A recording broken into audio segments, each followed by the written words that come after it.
सम्पूर्णमा नमस्कार। आज हेर्न सक्नुहुन्छ निकै नै चिसो देखिएको छ। आजभोलि चाहिँ बिहान बिहान लास्टै हुस्सी लाग्ने भएको छ।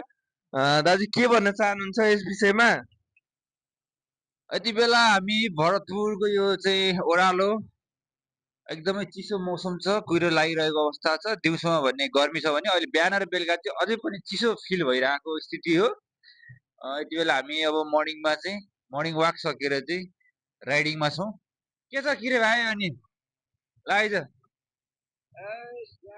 हेर्न सक्नुहुन्छ यस्तो छ नजारा। अ, निकै चिसो छ। हुस्सी लागेको छ है आज। आज कति 27 गते होइन आज? 27 गते आज निकै नै चिसो छ। माघको 27 गते हेर्न सक्नुहुन्छ। ल है त आजलाई यति भन्न चाहन्छु है।